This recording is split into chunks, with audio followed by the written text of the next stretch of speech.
יחודש שפקים נדוע סבי חויזה משמיים ישובו בבבה יפה כל סוסים וקוי לשמחו איי איי איי כל זאת ימלא משאלו יסיינו המצב מתייעצה בקורשו Hello everyone, we are about to go into a Shabbos, which is the last of the unique Shabboses that we had in this unique year of Tafshin Pei Hey. We started with the 3-day Rosh Hashanah, we had a Asara B'Teves on Friday, we had a Purim on Friday, and a Purim Meshulash in Yerushalayim, then we had an Erev Pesach Shechal Liyot B'Shabbat, we had a Rosh Chodesh Av that came out on Shabbos, and now this week we are coming to the last, an Erev Rosh Chodesh that comes out on Shabbos, and I'll explain why this is unique. The 7 Haftorahs that we read between the end of Tisha B'Av till Rosh Hashanah is actually a custom. It's a custom based on a psikta de Rav Kahana, as the Torah says explicitly, from Yud Zayin B'Tammuz until Rosh Hashanah.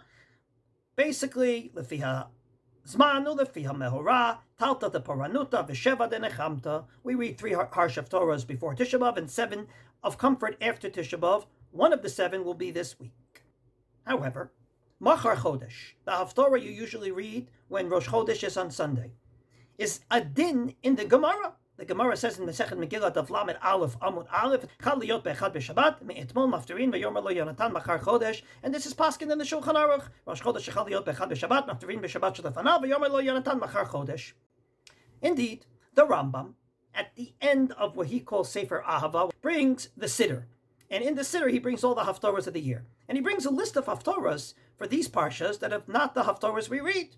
For example, for Parshat Ve'et Chanan, he says to read something from Yirmiyahu, Vayitpalel Hashem achrei Teit Sefer HaMikneh Tzot B'Kesef Yiknu B'Yirmiyahu. And for Parshat Re'eh, which is this week, he says to read, Yinei Yamim Ba'im Ne'um Hashem, V'Hakimoti Ad Im Yisater Ish B'Mistarim. But at the end, he says, well, I'll tell you the truth. The minhag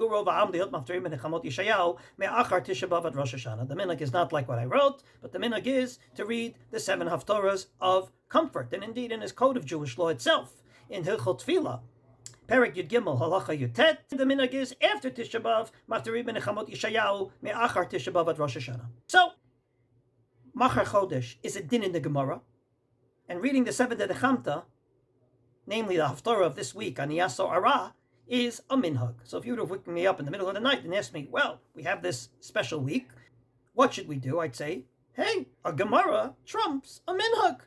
Comes along the Mordechai and says that there used to be a custom that the Ramah brings, that in an Afruf, they used to read a special Haftorah. Well, there's an Afruf in Shul, and it happens to be during the time of the year where there happens to be a Rosh Chodesh on Sunday. And he asked Rabbeinu Meshulam what to do, and Rabbeinu Meshulam says, "Imi raf tarat chatuna be'erev Rosh Chodesh, mafterin Machar-Chodesh, mishum shehi ktuva b'Talmud."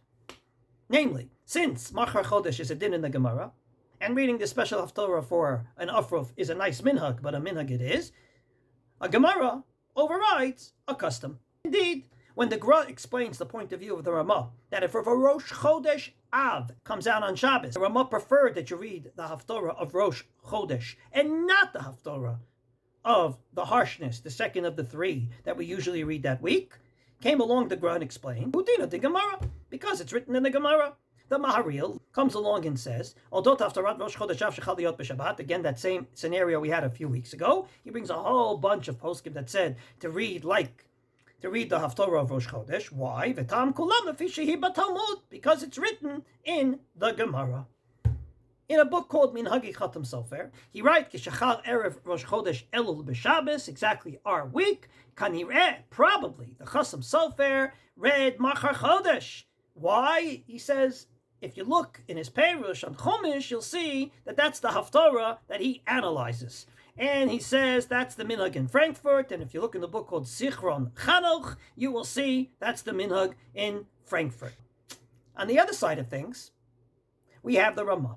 The Ramah, who actually preferred that you read the Haftorah of Rosh Chodesh on Rosh Chodesh Av, and cancel one of those 3 Haftorahs that we read between Yud Zayin B'Tammuz to Tisha B'Av, comes along and says here, Ve'ein dolchin aniyaso ara. You do not cancel the Haftorah of this week, but rather read the Haftorah of Parshat Re'eh Aniyaso ara, one of the 7 Haftorahs of Nechama, do not cancel it for Machar-Chodesh. So the same Ramah that said, cancel one of the 3 Haftorahs of harshness for Shabbos Rosh Chodesh, says don't cancel for Machar-Chodesh. Now they're both written in the Gemara. So why does he prefer this over that? And allow me to sharpen my question. Unlike then where it's canceling the Haftorah, totally, we did not make that Haftorah up. If you do not read this week Aniyaso Ara, there's a way to make it up. In 2 weeks is Parshat Ki Teitzei. Parshat Ki Teitzei is exactly the same perek as this week's Haftorah called Aniyaso Ara. So you start with the words Raniyak Ara, you finish the small Haftorah for Parshat Ki Teitzei, it's a very, very short one, and then you'll add the Haftorah from this week, so you'll not even cancel the 7 Haftorahs. So you'll have the best of both worlds. This week you'll fulfill the din of the Gemara, and in 2 weeks you'll make up the 7, the Nechamta, the Minhag. So why is it the Ramah says, don't do that? Only read on the Asor, no Machar-Chodesh this week whatsoever, and he's not alone. The Mata Ephraim comes along and says, Machar-Chodesh Elul b'Yom Rishon v'Sheni ein maftirin b'Shabbat shelifnei Rosh Chodesh Parshat Machar-Chodesh.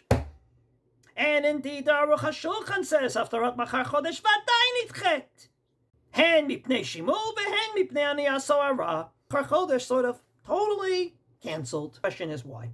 Why are they so opinionated? One is a din de Gemara, Machar-Chodesh. The other is just a minhag.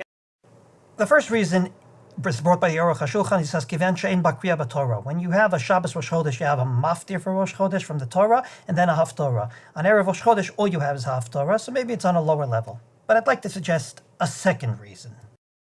What is Machar-Chodesh all about? There were 2 friends, Yonatan and David, who loved each other.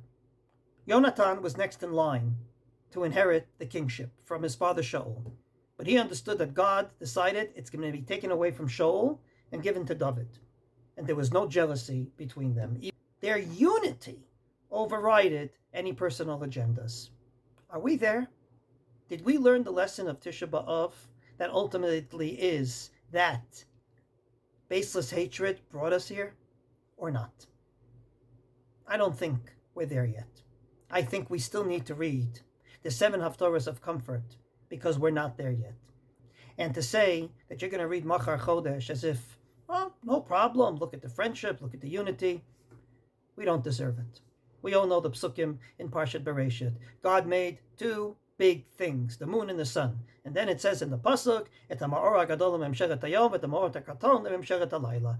And then from 2 big became 1 big sun and 1 small moon. And indeed, Rashi brings the famous Gemara in Chulin that they used to be both Shavim, and then Nitma'ata Levana al Shekit Rega, and the Levana, namely the moon, became smaller because it opened its mouth. And what did the moon say? Hey, you can't have 2 kings rule. So either me or him. So God said, no problem, I'll make you smaller. We have to get back to unity and to totally cancel out any kina. As we say on Yom Kippur in the Avodah, Yom Simat Ahava V'Reyut, Yom Azivat Kina V'Tacharut. A day of love and friendship, a day of leaving any jealousy and competition. And unfortunately, we're not there yet. And this will explain why, in the middle of Kiddush Levana, all of a sudden we say the words, David Melech Yisrael Chai V'Kayim. What does David Melech Yisrael Chai V'Kayim have to do with Kiddush Levana? Comes along the Maharsha and says that at the end of the day, the Malchut Beit David was cut short. It was supposed to be X amount of kings, but it didn't get there. It got to 15 kings out of 16. The last king, Tzidkiyahu, was not from the house of David. We want to get back to the time that it is from the house of David. We want to get back to the time David and Yonatan get along, and all the Jewish people can unite. And therefore, maybe this week, the Ramah was so opinionated and said, you want to read Machar-Chodesh, you have to deserve it. It's not such a big deal to read Hashamayim Kisi on a Shabbos Rosh Chodesh, but Machar-Chodesh you have to deserve. So maybe this week, as we do not read Machar-Chodesh, we'll have a little pinch in our heart saying, hey, we're not there yet. If we get there, then we'll be zoche, not only to cancel Tisha B'Av, because we will be comforted. And when that happens, we will, God willing, read Machar-Chodesh. החודש הזה, ידוע תביא חוזר, ותשמע בבית זה, כוס אסון וכוס שמחה, עשה עמנו משאלותינו,